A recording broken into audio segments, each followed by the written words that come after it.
Como a humanidade trouxe mudanças climáticas, pandemias e guerras para a Terra, o planeta se tornou inabitável.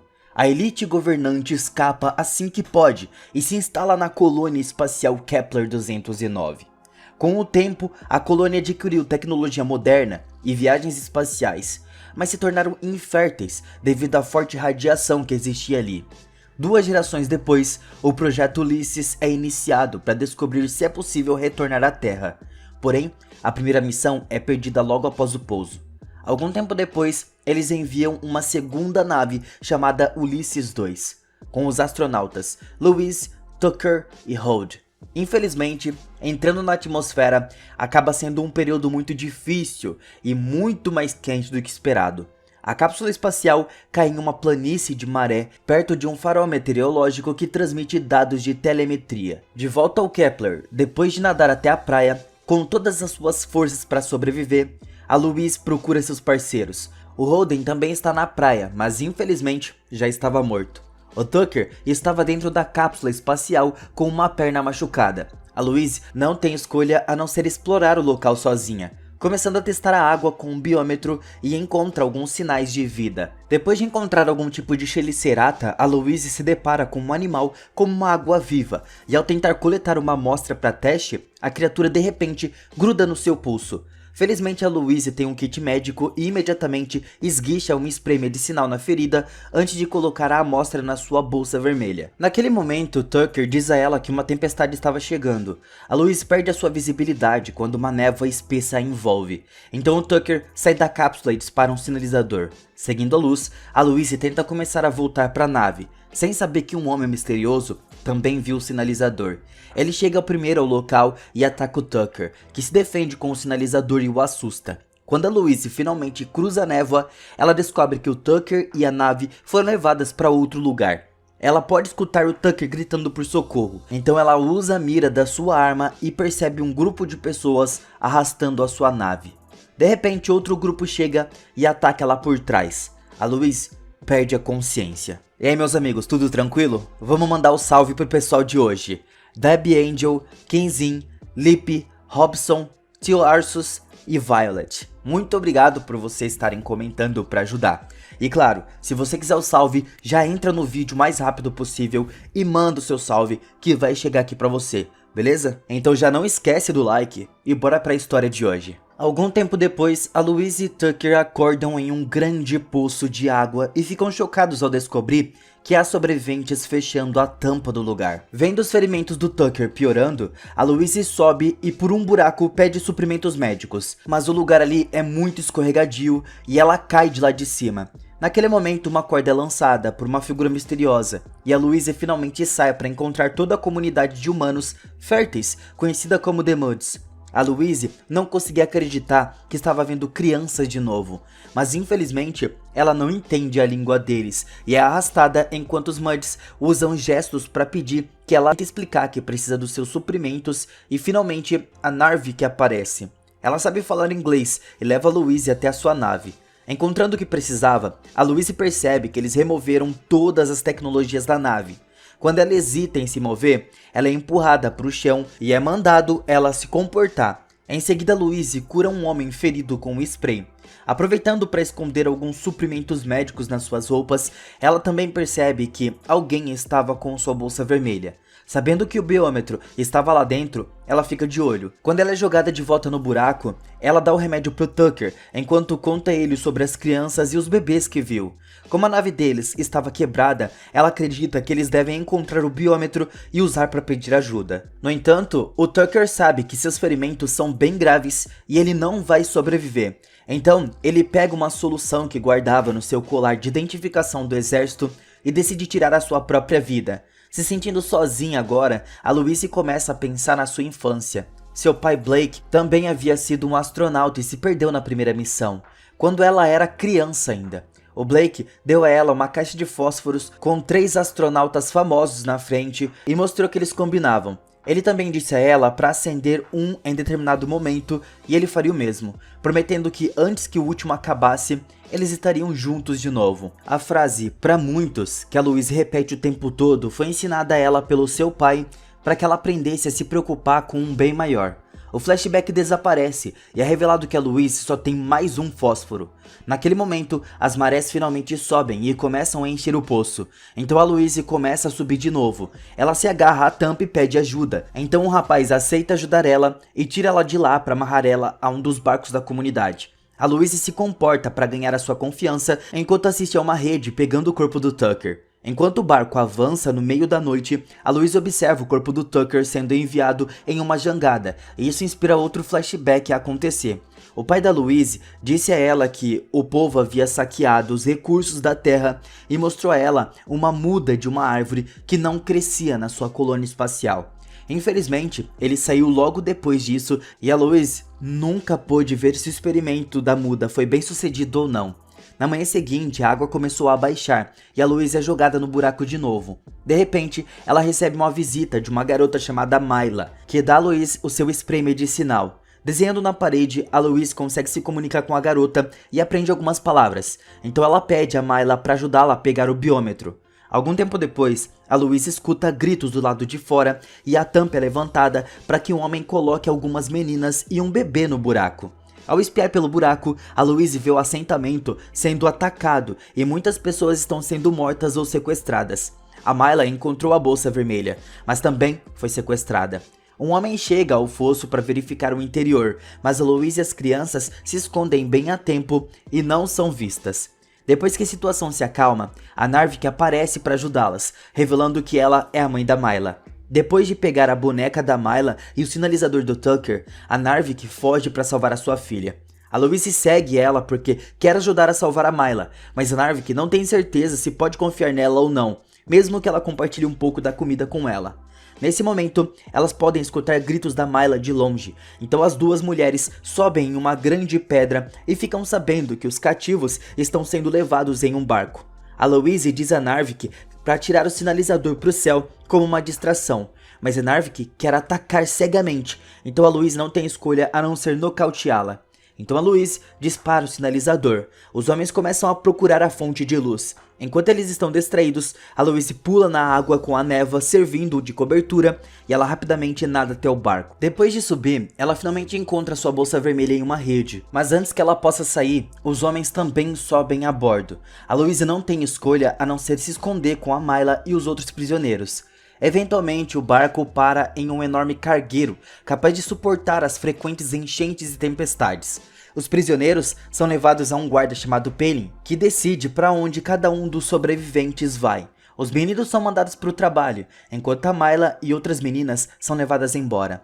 Então Pelin encontra a arma da Louise na bolsa vermelha, enquanto procura pelo dono. Ele percebe que a Louise não é de lá. O Pelin a leva para o corredor e após revistá-la, ele apresenta ela ao líder do navio que se chama Gibson, que acaba sendo um sobrevivente da Ulysses 1 e se lembra da Louise de quando ela era uma criança.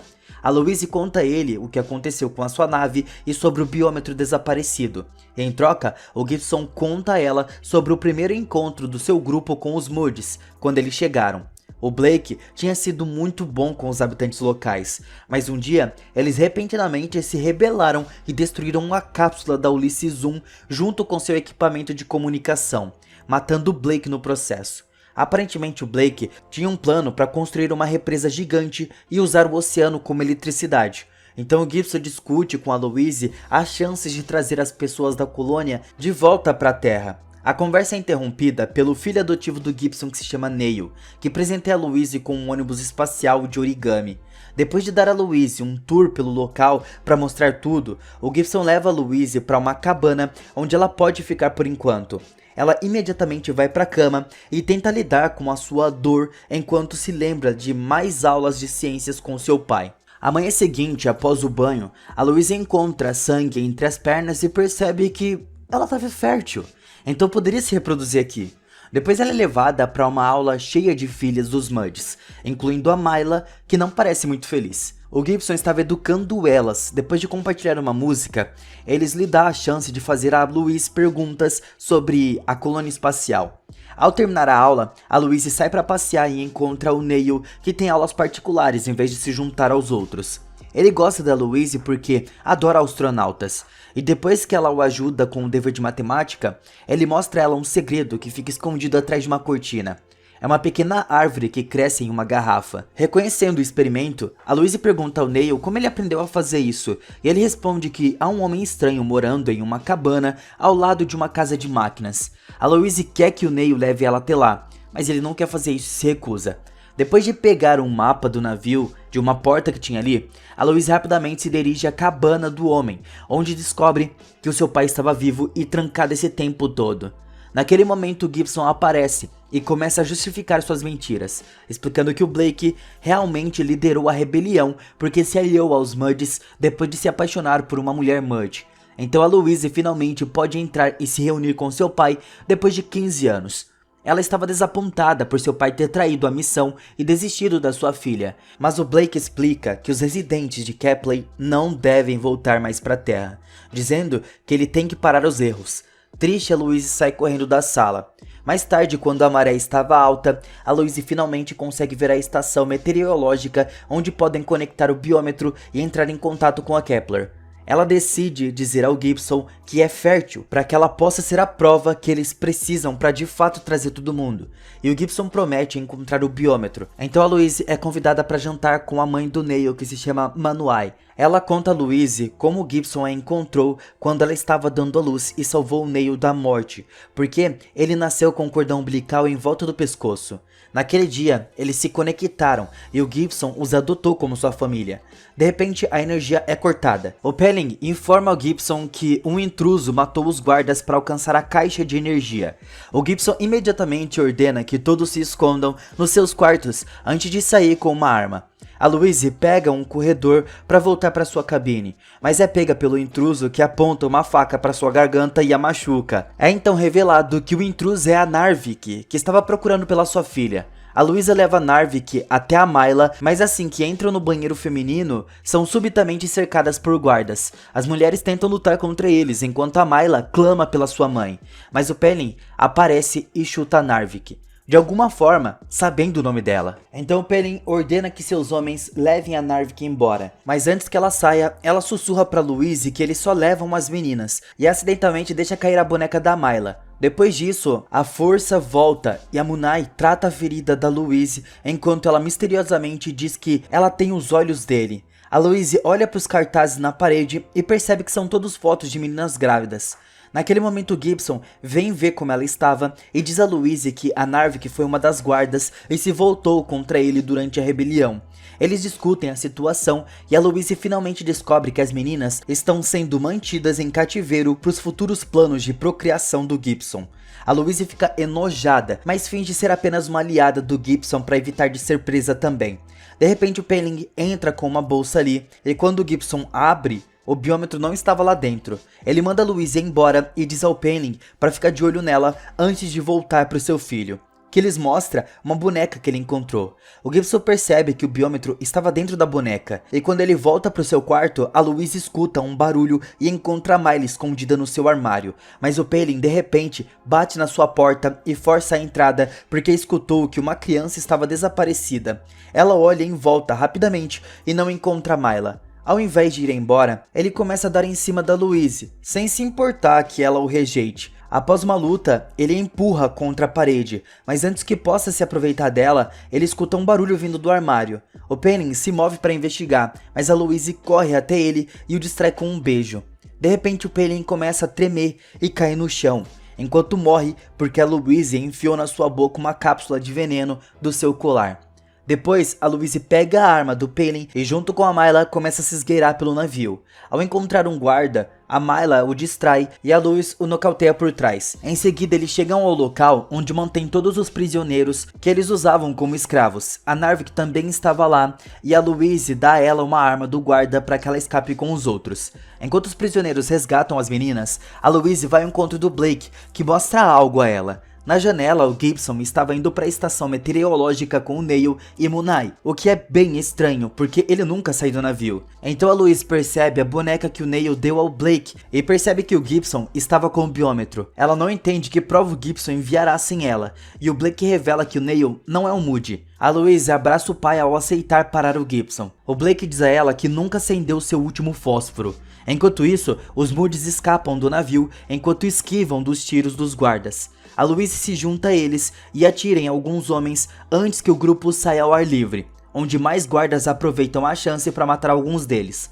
A Louise atira em qualquer um que se aproxime demais e ajuda o grupo a chegar em um buraco antes de entrar na água para nadar até a estação meteorológica. O Gibson tirou o sangue do Neil e estava prestes a enviar a mensagem, mas a Louise se revela e o ameaça com a sua arma. O Gibson responde apontando a sua arma para o Neil, revelando que ele é o filho do Blake, portanto, é o irmão dela. A Munai tenta defender o seu filho, mas o Gibson simplesmente atira na cabeça dela. A Louise abaixa sua arma para salvar o Neil, e o Gibson imediatamente envia os dados para o Kepler usando o biômetro. Como ele estava distraído, a Louise aproveita a chance para jogar ele na água, então ela estrangula e afoga o Gibson, quase se afogando no processo. Mas felizmente, a Narvik a resgata e consegue reanimá-la com um RCP. A Louise e o Blake voltam a se juntar aos Moods, e todos partem em um rebocador. O Neil estava de luto pela morte da sua mãe, então a Louise vai falar com ele e lhe dá sua caixa de fósforo como um sinal de esperança. Momentos depois, um grupo de crianças brinca nos fundos do assentamento e se assusta ao ver as pessoas na névoa. No entanto, eles se animam quando percebem que são seus pais que foram sequestrados e finalmente estavam livres.